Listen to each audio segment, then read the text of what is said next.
what's going on, you guys? Welcome back to Forgiven AF Podcast. Remember, I use this as marketing material for our nonprofit, Second Chance Mentors, where we work with the young men that have been kicked out of school in our school district.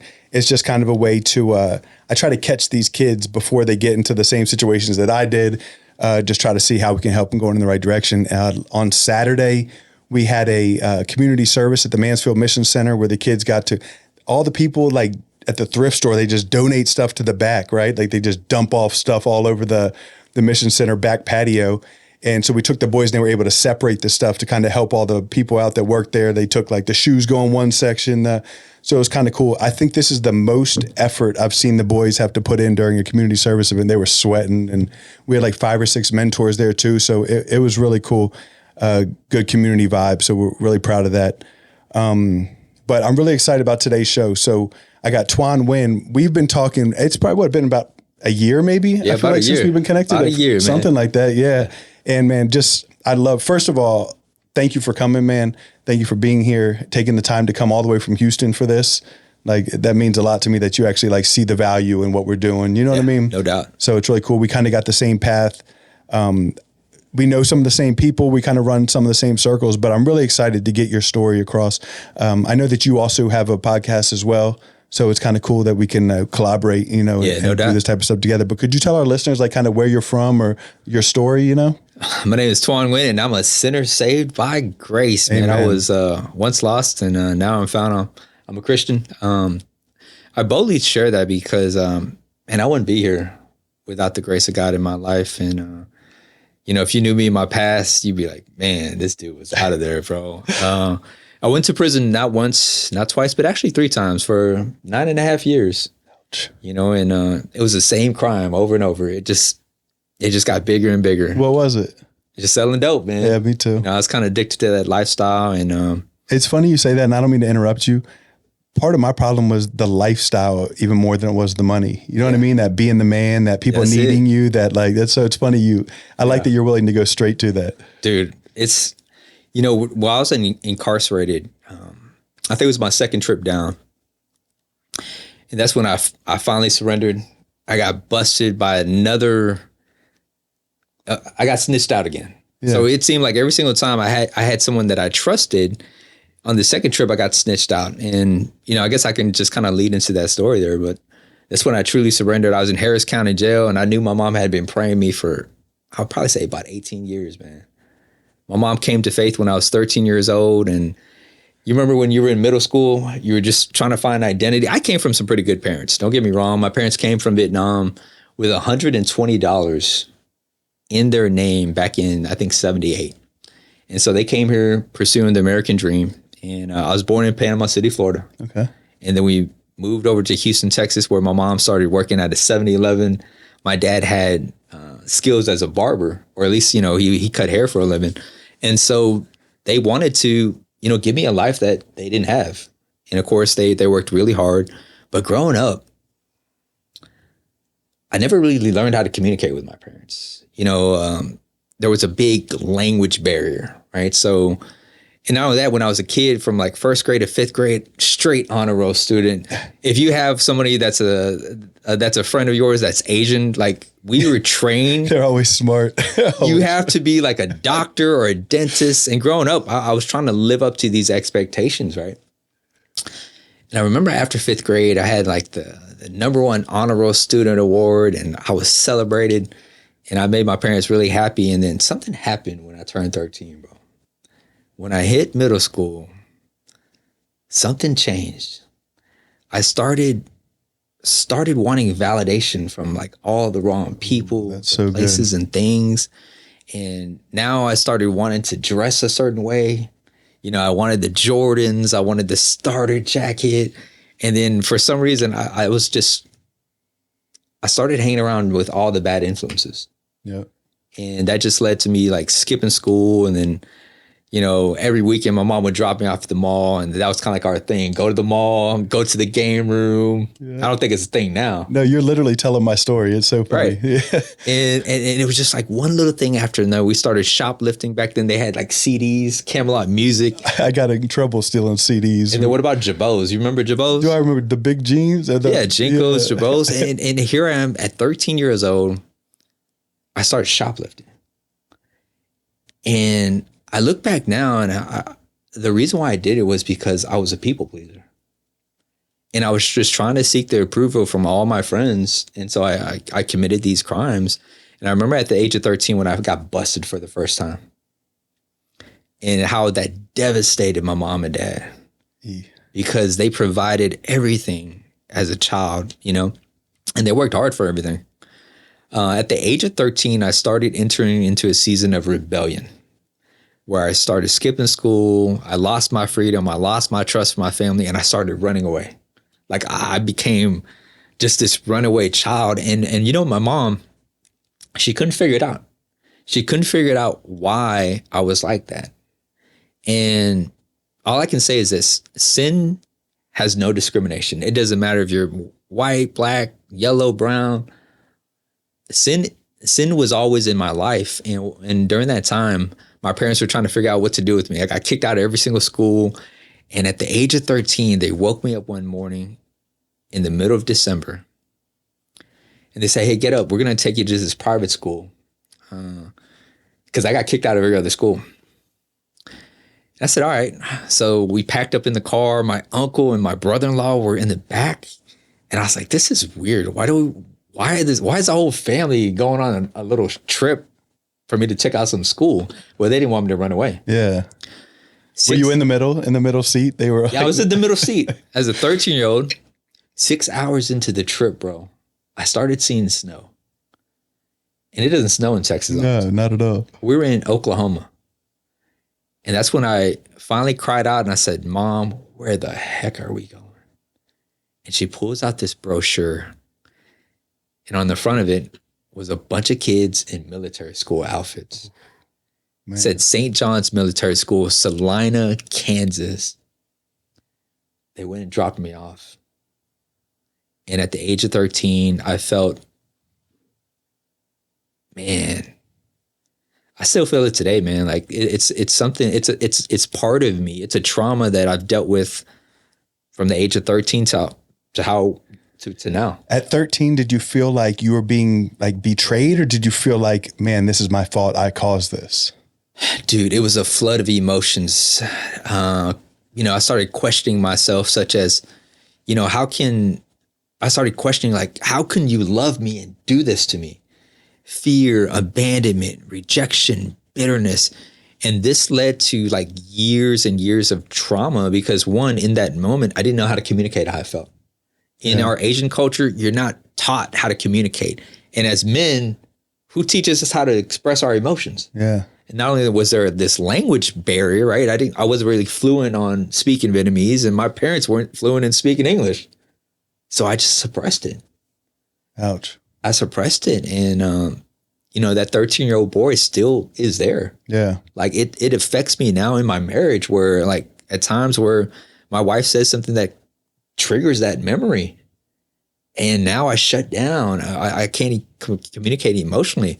But it's a 13-year-old boy that still has not fully healed from that event. Man, that's really good that you can recognize that, though. Yeah. Because then you can kind of like, you're able to resolve the issues if you can realize what's causing the feelings, Yeah. Yeah. But I mean, from the age of 13 all the way to like 18, man, that's, that's where I started just searching for identity. And, So you were there that long?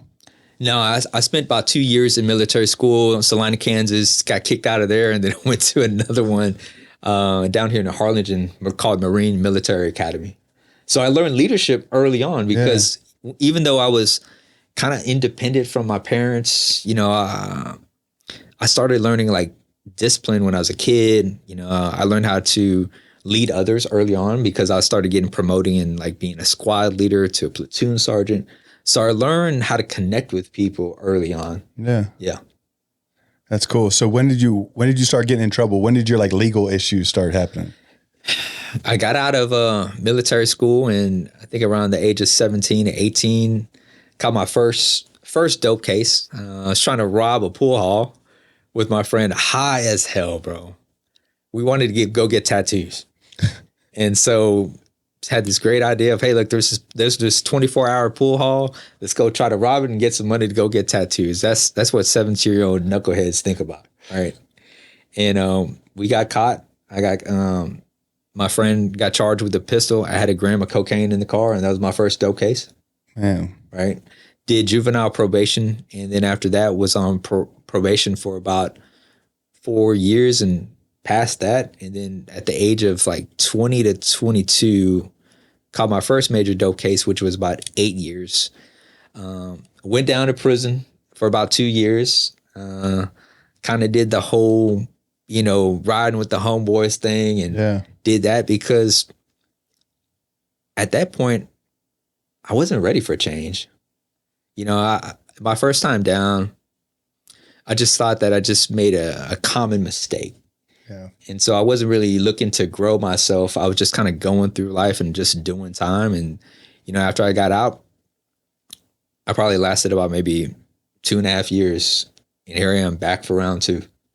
And the same sort of charge, just another drug case? Another dope case. I always wonder what would have happened so the first time ever in trouble for me was sentenced to 13.5 years in the feds. So first time. Yeah. So I always wonder, if I would have gotten, I think that I ended up doing 6 on it. I think I needed that time. You know what I mean? I think if I would have got a year or 2, I probably would have just gone right back to it. Yeah. I think I needed to really be set away and able to realize, man, I'm losing all this time of life. You know what I mean? Yeah. 2 years, I would have probably been doing the same thing. Yeah. Yeah. It's just not enough time. There's a very powerful quote that I quote a lot. It says, many people want to be discovered, but not many people want to be developed. Oh, that's good. And I think about, God has to put us in what I call obscurity, right? Where he has to hide us. It's like, you remember those old Polaroid cameras where you take a picture and it gives you a printout, live, right? It's kind of like that, right? In order for that picture to be fully developed, it has to go into this dark room, right? Yeah. Back then when you used to take pictures outside of the Polaroids, when you take a picture, you had a roll of film. Yeah. And it's not like the cameras we have now where we can edit it, we can actually see it. You had to take a picture and hope that it was a decent picture. That's so true, yeah. But what happens is you have to take that roll of film and you have to go drop it off at Walgreens. Yeah. And it goes through this process of being developed. It's likened to us being in prison. God has to put us in this obscurity. It's a dark room where we have to be developed in those moments to actually become the image that he's created us to be. That's really good. Yeah, it's a good analogy. It makes a lot of sense too. And that's how we have to see it. A lot of us, we don't realize that we are being developed. It is a dark room, right? But God has to remove all those impurities to help us to become who he's created us to be. So, I always wonder what's the difference between the people that go to prison and they realize that, okay, it's time to be developed. It's time for me to learn and to get better when I leave. Or the people that go into prison, they just think they're angry at the police. They're angry at, you know what I mean? Woe is me. I don't deserve this. How could this happen to me? You know what I mean? What, it's so hard for me to understand, what is the difference in the people? Is it a mindset? Is it why do some people not care? They're willing to go right back out into the street and do the same thing. Yeah. I think I remember a time, it was my 3rd trip down. And I was facing 35 years to life. I was on parole, and I had a homegirl. She was in the adult entertainment industry professionally, right? And I trusted her. She connected me with some so-called dope dealers from Austin. And man, these dudes ran a smooth game. They came down here in an Escalade. We would meet up at the strip club, and they would try out different samples of X and methamphetamines that I would give them, and they bought a couple ounces from me first. And nothing happened. So I thought, okay, well, I guess these dudes are legit. Yeah. But what happened was these were undercover narcotic officers. And after that first purchase, now they had what they call a pocket warrant, which means that at any given time, this pocket warrant, they could arrest me. Yeah. And so as we were just, building up our relationship, there was, wanted to get a pound of meth.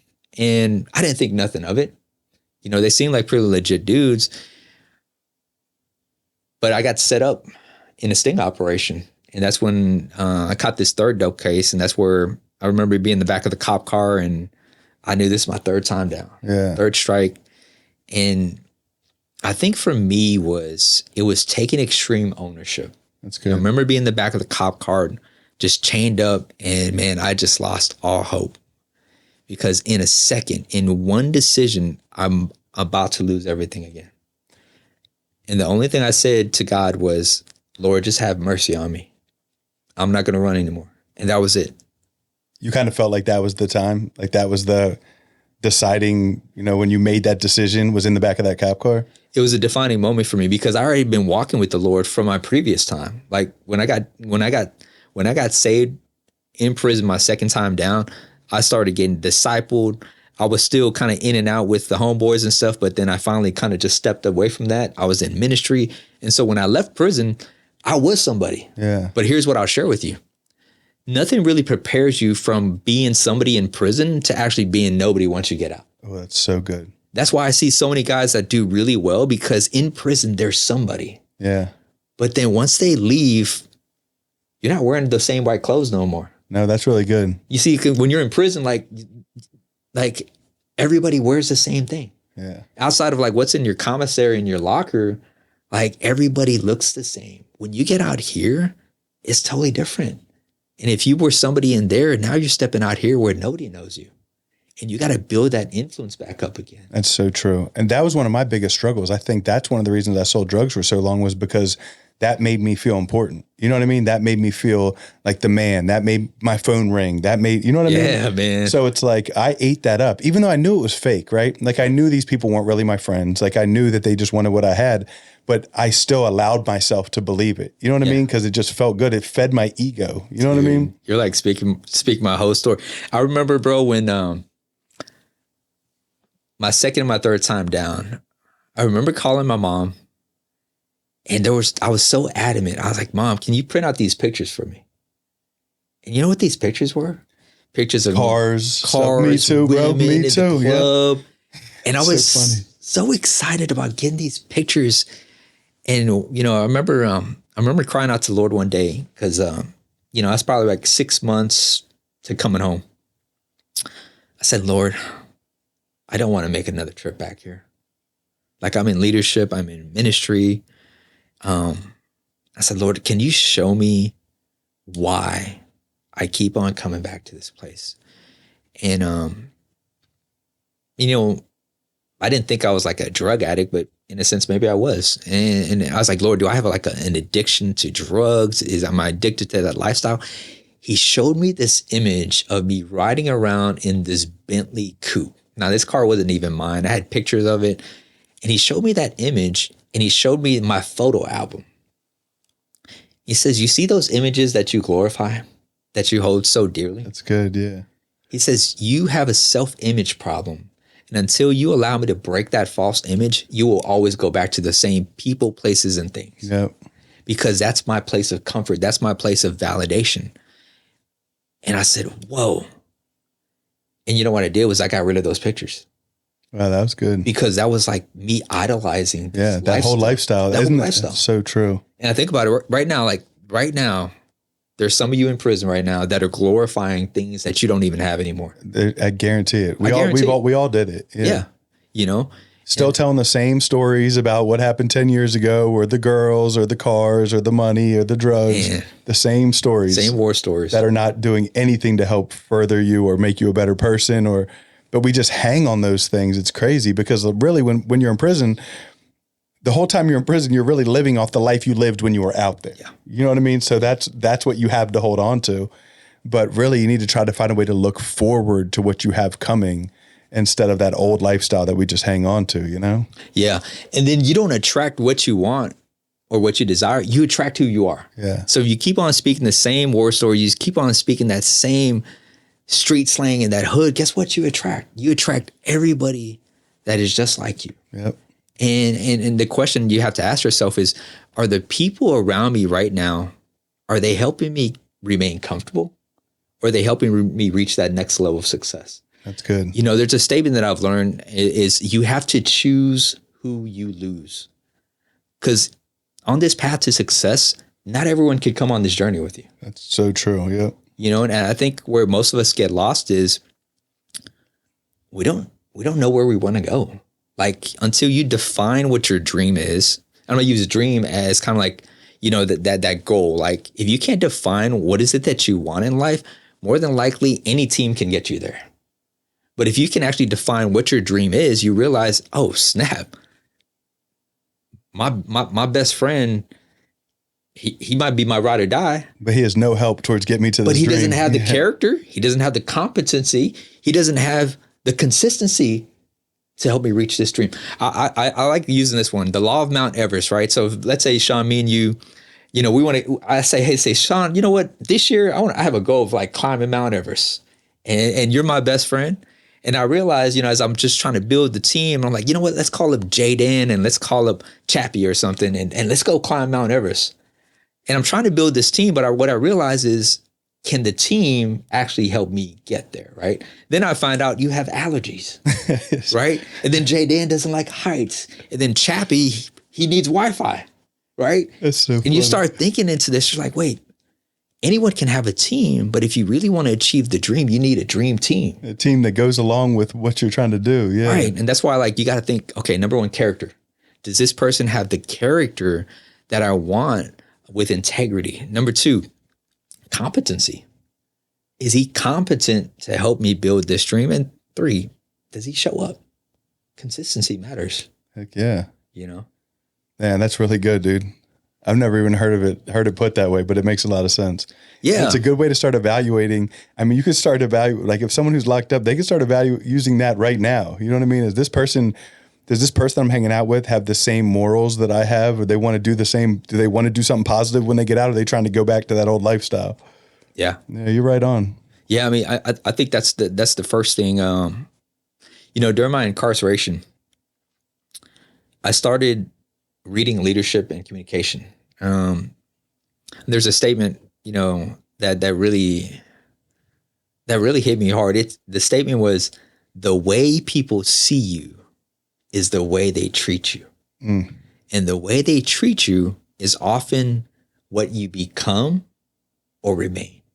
Okay. Just think about that for a second. The way people see you is the way they treat you. You have 7 seconds to make your first good impression, right? Do you believe that? Yeah. Okay. And so think about that. We come home as convicted felons, right? Sometimes we have this long rap sheet. And not only that, when people see us, they treat us a certain way because we are ex-felons. Mm-hmm. And when I was in prison, I realized if I wanted to start increasing my self-image, because that was so key, right? When I got out of prison last time, I didn't have any marketable skills, which meant that I would have to settle for a job, probably working for minimum wage or some job where I would have to be the person that did the thing. Let me kind of explain, right? There's levels of value, okay? Most of us coming home from prison, if we don't have the support, we have to operate at the lowest level of value. This is where you don't really have a lot of marketable skills, and you're the person that does the thing. The person that does the thing is often the person that does all the hard work and gets paid the least. I remember being at this expensive hotel. We were paying like $500, $600 a night. And the hardest working people at that hotel was who? The janitors? Or the janitors. The housekeepers? Yeah. Right? Hardest working people. You know what they're doing? They're trading away their time and their muscles for money. Yeah. When I got out on my second trip, I was working as a forklift operator, but I was everyone's helper. And which meant that I was picking up trash every day. I was getting paid $11 an hour.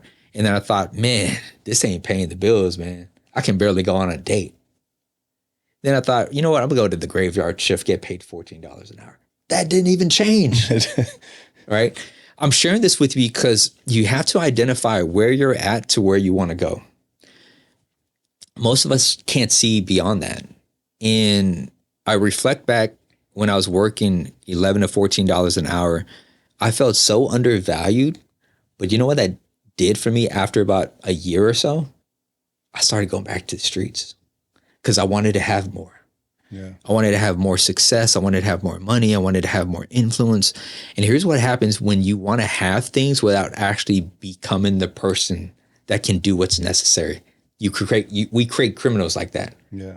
Because that's what happens is like when you want to have things in life, but you don't want to do what's necessary, you become a criminal. Yeah, shortcuts. Your shortcuts. That's good. Yeah.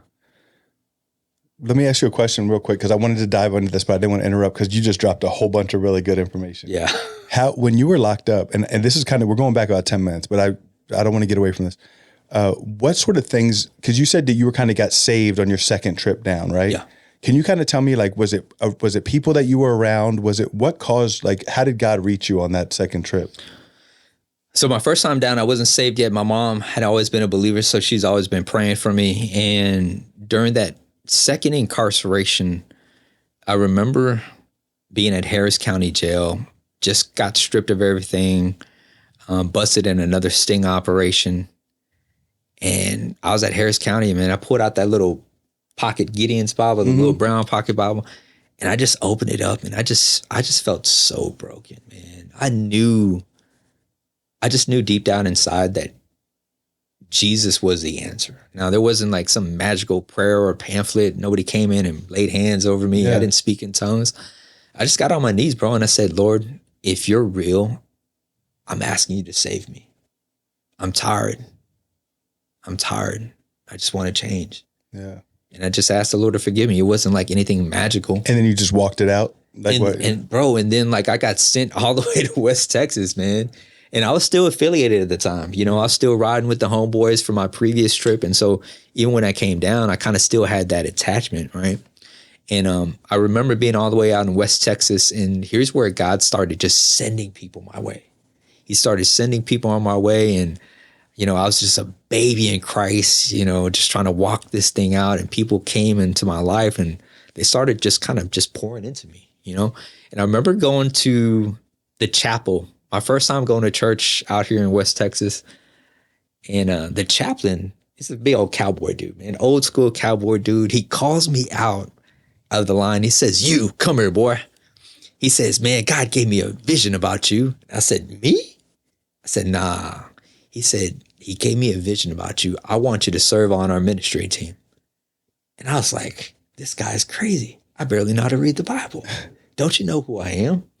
And I kind of contemplated at that time because it was conflicting, right? Because, you know, in prison, like there's certain rules and there's codes and things like that. I won't go into all of that. But here I am just kind of conflicted. Like I felt that God was calling me, but at the same time, I'm like, oh shit, I got to stay loyal to the homeboys here. Yeah. And how would that look if I like go full ministry? No, and that's when you said, because I had kind of struggled with that whole thing too. Because where I was incarcerated, a lot of the people who were on weird crimes or something like that would like hide in the chapel. Like that's where they would, you know what I mean? Like they became these holy Christians. So all these like people I'm talking about like weird like child crimes and stuff or child porn type stuff. Like they would like hide in the chapel. You know what I mean? But I felt really called to be in the chapel. So I always had that tension going on with my walk when I was in prison, you know? Oh, dude, I used to get it from the Pharisees, man. Because when I started just really kind of stepping into ministry, you know, people started coming in and discipling me. But God never really convicted me to just totally like leave and just abandon like all the homeboys. He used me during that time to really influence them. That's cool, yeah. And so as I really kind of stepped into leadership, I was able to really kind of minister to them. And then, you know, where most of the times where the homeboys would meet up in church to go traffic and trade, I would be like, nah, dude, let's not do that. Yeah, let's take this serious. Yeah. You know, and so they got to come down there and, you know, I preached my first sermon down there and I started leading people to Christ. And, you know, eventually, like slowly after I went through that season of like, hey, do I stay? Do I go? Do I stay? Do I go? And then I finally just kind of surrendered and I kind of just slowly eased out of it. And of course, you know, the homeboys, they respected it. Yeah. Because they saw the walk that I was living. I was about it. I wasn't like this fake Christian. Yeah, that's true. Yeah. That makes sense. Yeah. So tell me about what happened when you finally got out. You're all your time's done, your third time's done, and you're coming out. Were you nervous? Were you scared? Like, how did you feel? What was your, like, and what were your plans? I think let me walk you through like the 16-year sentence, right? So my third trip down, 35 years to life, pleaded out for 16 years. I'm like, hey, look, let's do this. You know, I wasn't trying to fight it. I'm like, look. And man, I did 5 years on that 16. Okay. And those 5 years were the best years of my life, bro. Sounds crazy. It doesn't, because prison saved my life. Like, it was the best thing that ever happened to me. You already know. It's all about perspective. Like you think about it, it's not what door you choose, it's how you go through it. Yeah. And right now, like some of you that are just watching this, like think about this. It's how you go through each door. If you walk through by faith, you can see the goodness of God in everything. But if you walk by fear and doubt and resentment, you're always going to get that. Yeah. You will always get that. During this time, the difference was this. Outside of my faith in God, I started pouring into developing leadership skills and communication skills. Okay. I tell people the number one skill set that's going to change your life once you get out, that will increase your impact, your influence, and also income, is you get good at communication. Yeah. When you speak better, you do better. So right? Good. So true. Think about all the things that you did to have to build this business. Not only that, you have your roofing business. You have a skill set. Not anyone can just sell a roof. No, communication is key, and I agree with you 100%. And I tell the guys, I was like, man, that was the number one thing I realized, because the way people see you is the way they treat you. So we come out of prison already handicapped. We have this disadvantage with the world. The world's already counting us out, right? And God's grace counts us in, but there's more to it. Yeah. Something I share now is the way people see you is the way they treat you. But the way people hear you is what makes them pay you.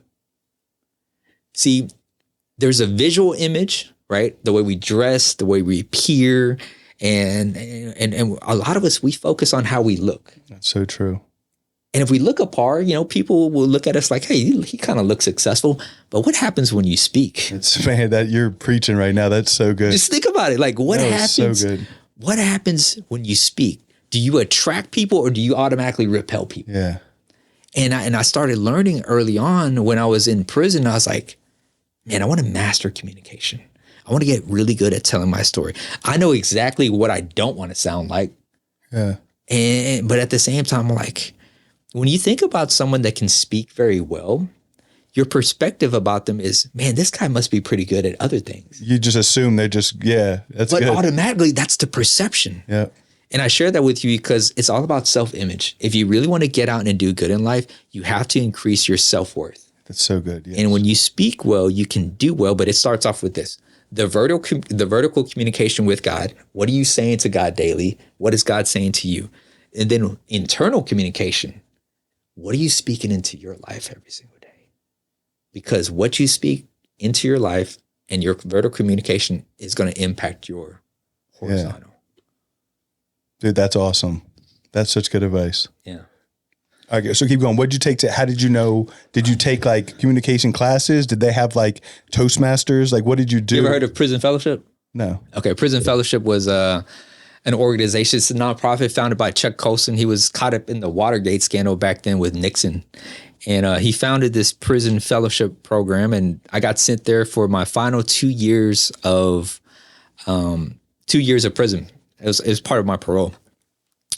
And I remember during that time, I was investing into leadership, reading personal growth, ran across a book called Failing Forward by John Maxwell. If you're not familiar with John Maxwell, he's 78 years old. He's written over 100 books on leadership, communication, and personal growth. He's empowered 7 million leaders worldwide in 169 countries. This dude became my mentor through books. And I walked into a class one day. It was leadership communication. I stumbled upon the class because I read this book by Zig Ziglar. It said, "See you at the top." And in the book, it said, if you want to improve on your self-image, he said, join a public speaking club. And I was like, okay. And it's one of those things where you write down on your bucket list, but you probably don't plan on doing it. And when I land at this unit, the first day there, I heard on the intercom, Toastmasters turn out. I was like, what the heck is Toastmasters? My cellie goes, man, it's some little speaking club, man. The guys get down there and they start talking and somebody evaluates you and this and that. I said, you know what? I wrote this down on my journal, man. So I decided to stroll down there all by myself.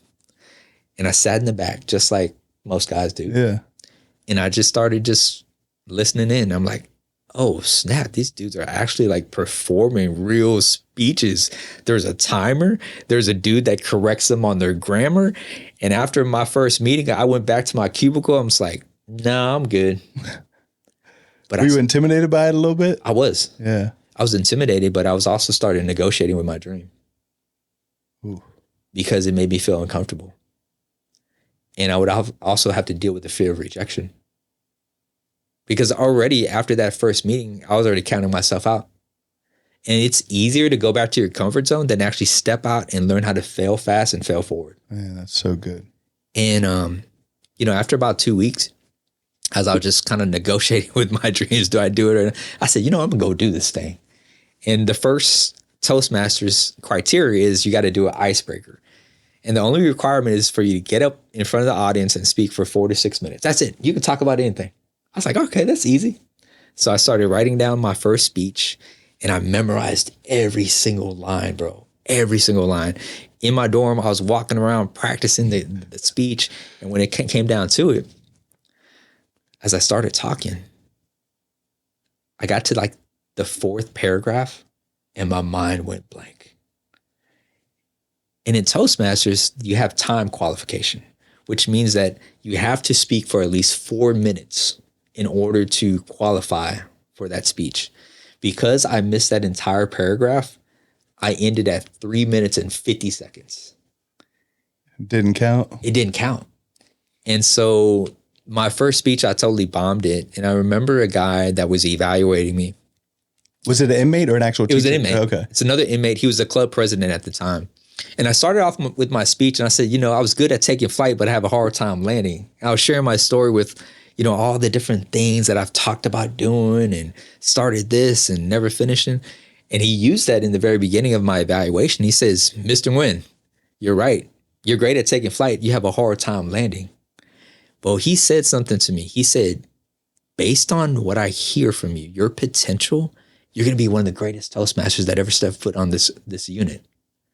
And 6 months later, I became the president. Isn't that cool that how some person who didn't even know you very well, but speaking life into you can completely change the trajectory of like where you want to go or how you feel about it? Like, that's so cool. One person, bro. And that's how it all started. During that time, God gave me this hunger and this passion for leadership. And this is where I really discovered my calling, my why. I stepped into a class. I was in leadership at that time. And I saw John Maxwell on an old VHS tape. They're in prison. And he's teaching on the law of the price tag. And he shares this story about a young man that comes up to him during his conference. He's speaking to 3,000 people. And the young dude comes up to him, Sean, and he says, man, John, I've been watching you all morning. You're talking leadership. You're adding value. You're transforming lives. And I'm counting 3,000 people times whatever you're charging. And you're making a pretty decent living. And then he says, my dream is to do what you do. And in that moment, I thought, man, I would love to speak. I would love to coach. I would love to impact thousands of lives. And I'll never forget what John Maxwell said to him that I want to share with you guys on the call. He said, dreams don't impress me. What does impress me is what are you going to do to pay for it? What are you willing to give up to go up? I understand you want to do what I do, but are you willing to do what I did so that you can do what I do? And that was like my defining moment on, I don't know what this looks like. I found an ad inside this book. It said, become a certified speaker, coach, and trainer. Didn't know what the price was. Remember calling my mom and I was just so excited. I felt like this was a download from God. And I remember calling her like, Mom, you got to look up this John Maxwell guy. There's this certification. I think I figured it out. I want to be a speaker and a coach. I want to change the world and make a difference. She said, we'll pray about it. And the reason why is, son, you take How many times has she heard you, talk about doing something new? Yeah, for sure. Many times. And certification at that time was $7,000, bro. And, I had to make a decision. The number one lesson I learned early on, when you gotta fight for your dreams, number one. No one's going to fight for your dreams more than you. That's good. And, sometimes when you share your dreams with the wrong person at the wrong time, you're not going to get the same feedback. You're not going to get the same excitement. That's where you got to keep on fighting. The number one lesson I learned early on is you got to be a person of resource. If you can't become resourceful, you're not going to be able to reach your dreams. I borrowed $1,000 to get started. I don't know what the payment plans were at that time. I didn't even know if I was going to succeed. I just knew that if I don't do this, nothing changes. Was the course something you were able to do while you were incarcerated? No, I was like right in the verge of like maybe 3 months to getting out. Okay. And so, part of certification was investing into online learning where I would get certified, and then I would actually have to travel to a 3-day conference. Okay. Right. And as I was preparing for this, I just started walking in that vision. You got to walk in this vision before it happens. And as I started walking in it, God started showing me, he said, you know what? 75% of men and women will always come back to this place, not because they don't have faith, it's because they don't know how to lead themselves. And I remember sharing this. So true. I remember sharing this vision with a volunteer because I was so excited, and sometimes you want validation. And I'll never forget what that volunteer said to me. He said, "Man, that leadership won't work in here, man. That leadership stuff is for the outside world. These are criminals." And that's when I knew this was my why, because most people don't see us inmates as leaders. Therefore, they're not going to invest in us to become leaders. And I started seeing this. I was like, man, you could transform prison culture if you can help men become leaders, not only for themselves, but their families and their communities. Yeah, that's good. Or because I will say I think there are some of the best leaders ever in prison. They're just not leading in the right direction or with the right things. You know what I mean? Yeah. Like think about some of these leaders that were leading these huge gangs or these huge operations, there's some good leadership there, but it's just, they don't know how to direct it in the right direction, Yeah. But what you're saying is absolutely true. Like there's a lot of people don't see us as leaders or the possibility of us becoming leaders, because we're already down and out. Yeah. Yeah. And I mean, that was a big part of me just kind of like pursuing this. When I first got out, that's when the entrepreneurship journey began. It's not for the faint of heart. I'll just tell y'all that. Yeah, you ain't lying. It's not for the faint of heart. I remember, as I was going through certification, just trying to build this thing, just trying to learn marketing and things like that. Here's what I can say. Some of your skill sets are transferable, okay? Some of you guys were leading in the streets. Some of you guys already have marketing skills because you used to sell dope, right? Yeah. Some of you already have, money management skills, right? And those skills were transferable. Now I just had to learn how to use it legally. And my first couple of years, I didn't know what the heck I was doing.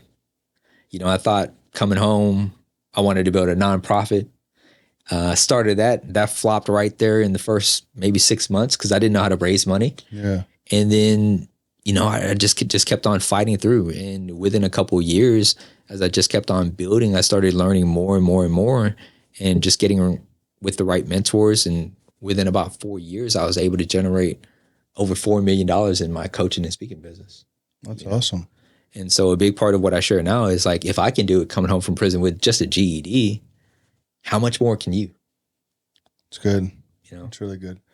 So you came out ready to go 100 miles an hour, huh? Like you were motivated. You didn't come out scared. Like, what am I going to do? It seems like you kind of like were ready and motivated. Yeah. I caught that vision like of what I wanted to do while I was still in prison. That's good. See, mine was the complete opposite.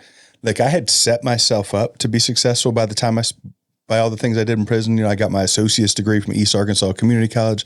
I got 4 personal training certifications. I lost 100 pounds. Like I knew I wanted to be in fitness, but I had no idea. Like my goal was to make $12.50 an hour. Wow. That was my goal coming out of prison. I wanted to get an efficiency apartment. I wanted to get a little cheap car and get custody of my son back and make $500 a week. Like that was my goal. Like prison knocked me all the way down. Yeah. But what it was when I came home was people, like you said, that guy who told you, no, you're going to be the best speaker this place has ever had. It was people that saw something in me when I came home that I didn't see in myself. That like the guy that gave me the first job told me, man, you're one of the best trainers I've ever had. I'm going to start looking for trainers out of prison. Made me feel good. Yeah. A guy asked me to come and start sharing my story with all the kids in this alternative school. Hey, that made me feel good. Like people speaking into me changed the trajectory of what I thought that I was going to be into, you know what I mean? Like, so that was just having people who believe in you will change everything, Yeah. And a lot of people don't have that. Yeah. So it's something I don't take for granted, Yeah, no doubt. So tell me, so you've been home for how long was it? How long have you been out? November 28th will be 7 years. Okay. I've been out a little bit longer than you. I think I got out in June of 2016. Okay, 2018 for me. Yeah. So yeah, that's cool. So we were gone about the same time. So what are you doing now? What is Tuan doing now? So, for the past 4 years, I've just focused on just growing my coaching and speaking business. And I primarily just work with faith-driven entrepreneurs that are looking to monetize using social media platforms. So what I do is I help them create an offer, right? Whether it's a course or some type of solution where they can actually sell it, right? And so I teach them how to do that on social media and actually how to sell too at the same time. But for the past 6 months, and God's placed me in a pretty cool position now where I get to work for the number one leadership company in the world with John Maxwell. So now I'm I didn't know that. So you're working for them or with them? Yeah. With them sounds, Yeah, I'm working with them now. And what's crazy is because the skill sets that I've learned just through building my business has propelled me into many rooms. And these rooms where the CEO, me and Mark Cole, we have a pretty cool relationship. He invested into me early on when he saw me out of prison. That's cool. Today I get to help him scale a multi-million-dollar company. That's awesome. Yeah. So it's pretty cool now that I get to actually do that. And I have men and women come out of prison. They're like, hey, I want to be a Maxwell speaker, coach, and trainer. I want to be a Maxwell speaker, coach, and trainer. So I have like several people already that decided, you know what, I want to pursue leadership. That's really cool. Yeah. And then can we talk about the book? I want to talk about the book that's coming out. Yeah, let's do it. And the reason I say that, and the reason I'm so excited about it is because like I was sharing with you earlier, like it's something that I started and it's been on my heart. Like I know that God told me to write this book. Yeah. And I just can't so when I see that you wrote your book, like that makes me so excited for you. You know what I mean? Like, because I know that like the stories, there's not many, what's the recidivism rate? Like 80-something% of people that go back to prison. Yeah. You know what I mean? So like, I know that our story of like, will provide so much hope to people that like, hey, you can make it, you can get out of prison and you can still do good. Yeah. You're not just going to be some, felon written on your forehead, like you can do something really good with your life still. So when does the book come out? So I would say probably next month. Planning my launch. I'm in like the final stages of editing right now. It's called The Ultimate Prison to Purpose Playbook. The reason why I say that is because, that's a term that I use all the time. It's a very common term, prison to purpose, but that's exactly my entire story. And, the subheadline is Secrets to Impact, Influence, and Income After Incarceration. Right. Cool. So there's the three things I really want to focus on in the book is really teaching you how do you become an influencer? How do you become more impactful? But also, how do you actually start making more income? Right. And I believe that every single men and women in prison, they want to have some type of success. And so what I did was I packaged 10 chapters of my greatest mentorship lessons I've learned from going from a complete nobody to, scaling, $4 million in my own business, but then now working for the number one leadership brand in the world. Yeah. So I just put that all together because, I think timing was everything for me was, when I first came home, I wanted to write a book, but I didn't have enough content. And now just after experiencing a level of success in my life and just really walking the walk long enough, if you know what I mean. Yeah. Now I feel like I have a lot more credibility, but also like the authority to actually, speak from my experience. That's really good. Yep. Someone told me the other day when I was telling them about this, I said, man, I know I'm supposed to have this book written. They said, you know what, Sean, if you feel like you're like having trouble sitting down and writing it, give yourself some grace, slow down. Maybe God hasn't done everything yet that is supposed to be in that book, And that gave me a little bit of like peace towards it. But how are people going to be able to, if someone's watching this, they're going to like next month and they want to find it, how are people going to be able to find the book? You can find it on Amazon. I'll have it on ebook and then also paperback. So, cool. Maybe I should come back. We can do it again. Dude, I'll come back and, man, we can kind of jam out, but I definitely, I believe it's going to impact a lot of you that want change because your comeback story starts now. It doesn't start when you get out. It can't. If it does, you almost waited too long. Like you need to be, I lived every day in prison like there was a chance something could happen and I could get out next week. Yeah. Like I literally did. I worked out so hard every day. I stayed as committed to I could towards everything. And I literally did because I couldn't fathom. I started with 13 and a half years. I got some time back because Obama gave everyone 2 years. And then another, I got a thing called a safety valve where they took a gun off my case. Like but I didn't know that. Like I originally was supposed to do 11 and a half on the 13 years. But I lived my whole sentence like, hey, I could get out, could be getting out, could be getting out. And I just better myself. Like I never got stuck in that life of like getting comfortable in prison. You know what I mean? Which I see happen a lot. But let me ask you a question. And this is something that's super important to me and to our listeners. And if you could go back and give little Tuan a piece of advice at like, say, anywhere between 16, 18 years old, whatever, it doesn't really matter the age. What do you think it would be? And think about it for a second. I know normally I give people the heads up on this. I kind of sprung it on you. Yeah. But because you know what I like about you? You're not just going to throw out some lame answer. Like you're the type that's going to be like, no, I want to give some real impact with my answer. So think about it for a second. But I just think that it's a really important question. It is a good question. I have so many thoughts running through my mind right now. There can be more than one. It can be more than one. It could be a whole paragraph on it. I think if I were to go back and really kind of speak into my younger self, maybe like 16 or 17, first thing that comes to mind is like financial literacy for some reason. You know, like you told me earlier when you got out of prison, you had a 490 credit score. Yep. I came home with like a 500. And no one really taught me like financial literacy.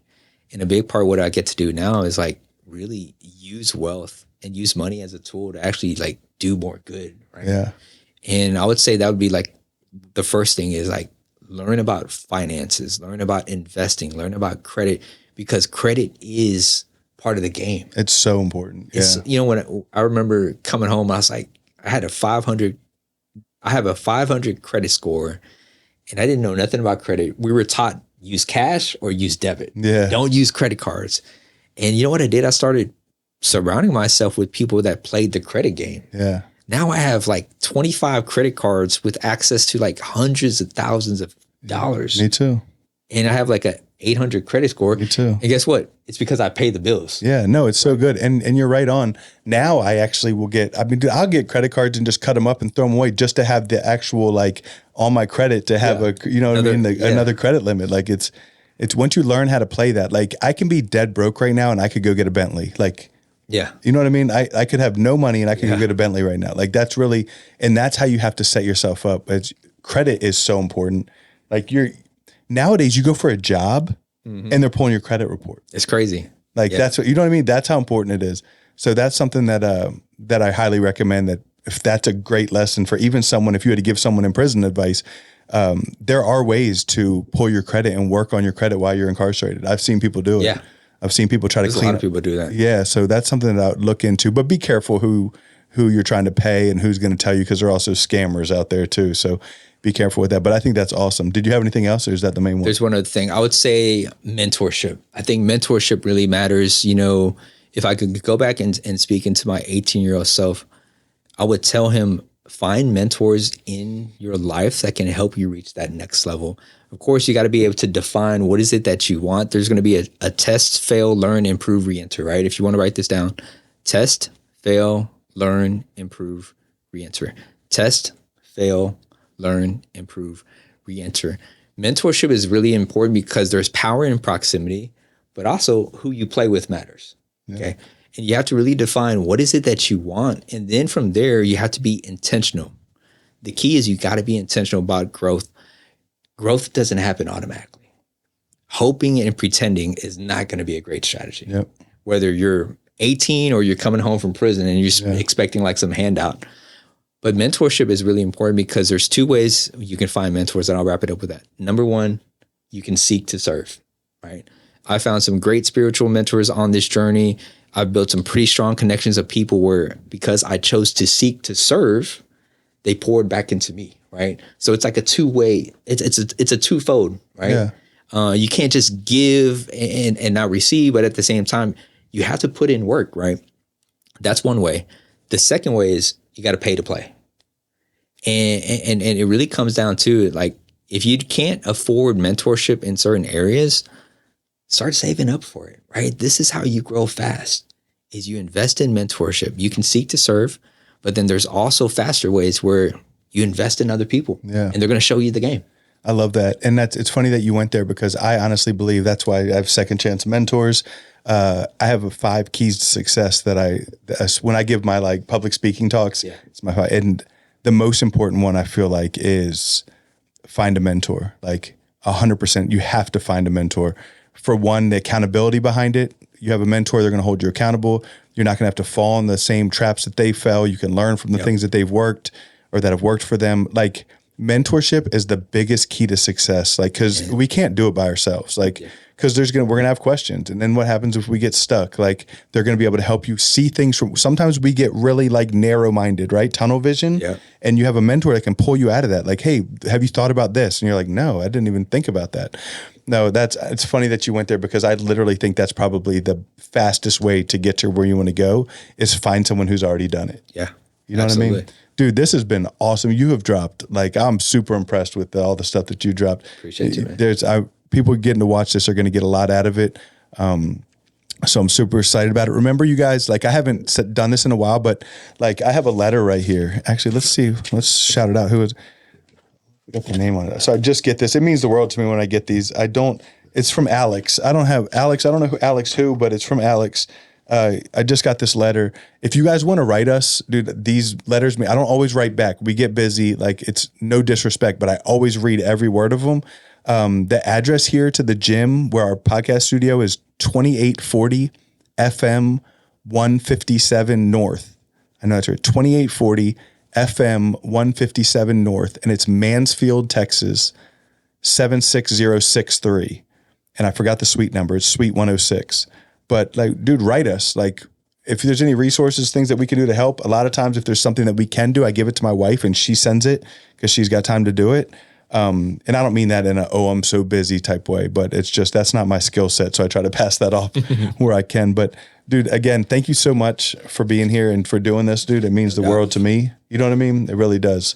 Because like I said, there's so many people, like, it's kind of like what I was saying earlier, when someone believes in you, it like kind of take you to that next level of what you can do. And the fact that you, like, what I see is that you care enough about these people that, you know, and this podcast doesn't just go into prisons. You know what I mean? Like, this is on iTunes, Spotify, YouTube, it's everywhere. But, and sometimes we do gear this towards, you know, it sounds like almost like we're going just towards inmates, but think about it. Every single word of advice that you gave could be just as good for someone who's 17, 18 years old, who's not incarcerated. Yeah. You know what I mean? No doubt. So, thank you again. Do you have anything you want to say before we're done? No, you've pretty much said everything I could think of. You've killed it. You've given enough that it's super valuable. Yeah, I'd say this: you got to fight for your dreams, man. Yeah, and not only that, like, dreams have to have a deadline. Oh, that's good. If you don't place a deadline on your dreams, whatever that is, it's just a wish. Now. Yep. You know, that's so good. Well, I want to wrap this up. Remember that you're loved and you're forgiven, and there's nothing you can do about it. Peace.